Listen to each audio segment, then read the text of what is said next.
Hi guys, welcome back to yet another video. My name is Martin. I'm filming this in my storage unit today being Saturday. I thought I'd come down to the storage unit and just do a little bit of rearranging.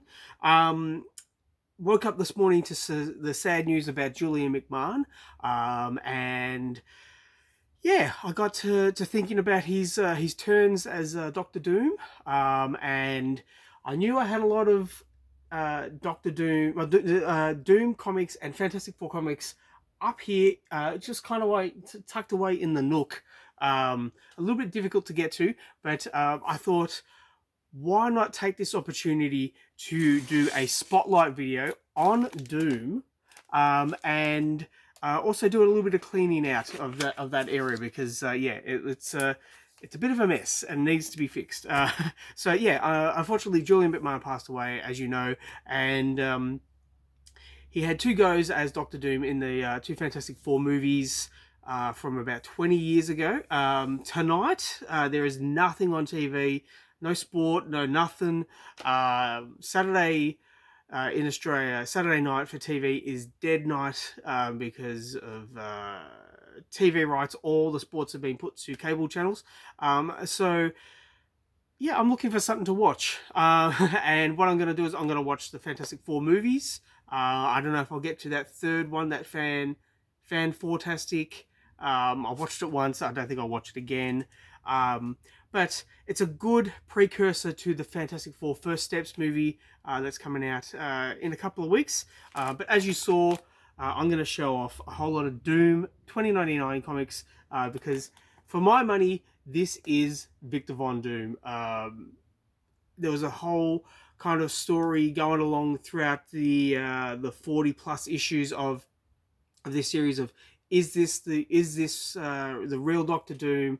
But by the end of the series, it was handled very well in terms of it's no longer it's irrelevant, you know, if he's Doom or not. He acts like Doom, and he presents himself as Doom, so he is Doom. And Pat Broderick did the artwork for this series for the most part, and I thought he did a bang up job. But yeah, here we have issue 20, which is what will be the new face of Doom 2099. So yeah, that was pretty cool. I also wanted to show off this. This is issue 44 from August in 1996. This is the last issue of the series, and it's drawn by Jeff Rafferty, I believe it is. Rafferty. Yeah, a big change from Pat Broderick, and Gene Colan did a few issues, maybe one issue. But yeah, a big departure from the norm.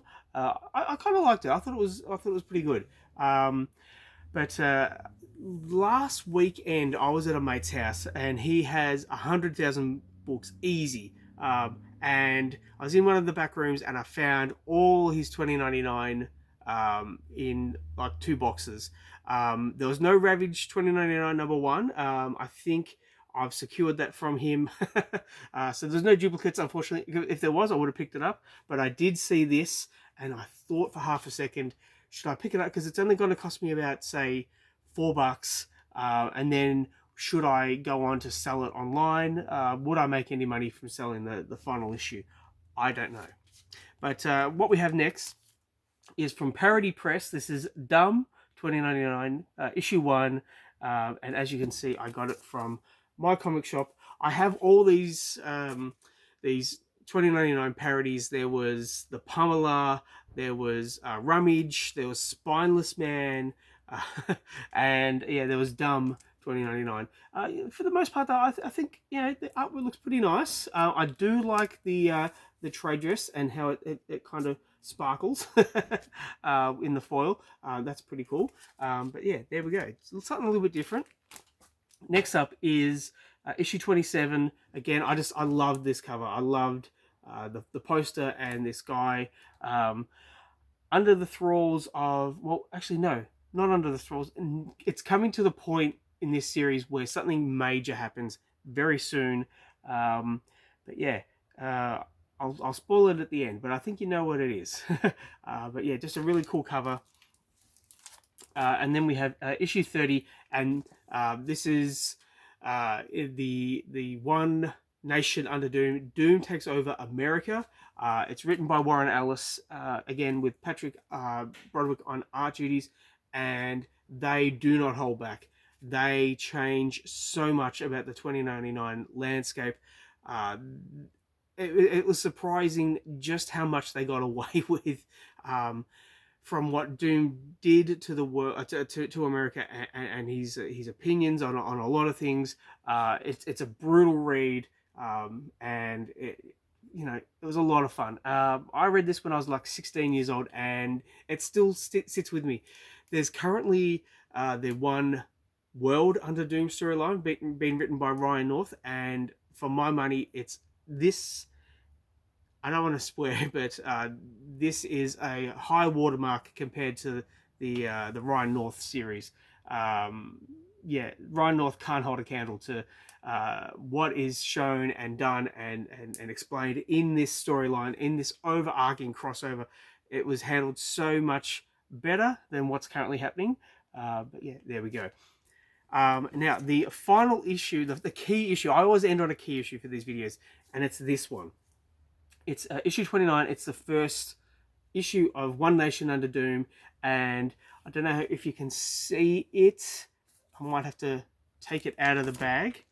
Now, it would have been like 1998, I think, and I went to a convention at Jeff Shed, which is a convention centre here in Melbourne, and actually I might have to take it. Yeah, there we go. I'll take it out because then you can really see it. Right there, Warren Ellis signed this for me, and I remember. Oh, I don't know if you can see it too well, but yeah, it's in silver and it's right there. And yeah, I went into the city, and I'd rarely been into the city at the age of 18, especially by myself.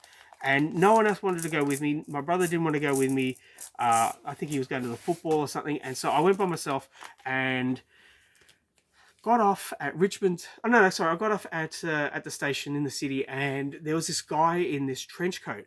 And back then, a lot of guys were dressed in like Kevin Smith, like Silent Bob. And I thought, who is this guy? Like, my God, mate, just like, I thought, what a tool. And I followed him to Jeff Shed. And I was a bit surprised, like, he went this way and I followed, and then he went that way and I followed. And then I was waiting in line, and then he was gone. And I was like, oh, okay, he got in before me. He must have had a ticket. So I get there, and then I realize there's a stage, and the guy on stage is the guy I followed from the station, and it was Warren Ellis. And I felt like the biggest idiot. And I listened to him talk, and yeah, there was a big crowd, and then he left, and Grant Morrison came in, and his style of talking was not conducive to some of the people who were there with some prams. And I remember seeing some mums in prams get up and leave when Grant Morrison was having a chat, which I thought was funny. But anyway, I saw Warren leave, and I went over to his table, and he was packing a few things up, and I was preparing to leave, and I said, oh, would you mind if you signed something? And he said, oh, look, to be honest, I'm about to go to lunch. And I was like, oh, okay. And I said, when are you going to be back? He's like, oh, not for like an hour or so. I was like, oh, I don't want to hang around for an hour. Don't know what I'll do. I didn't have a lot of cash. I wasn't prepared to, dollar bin or anything like that. And I was like, oh, like that. All I said was like, and he's like, you know what, mate? It's cool.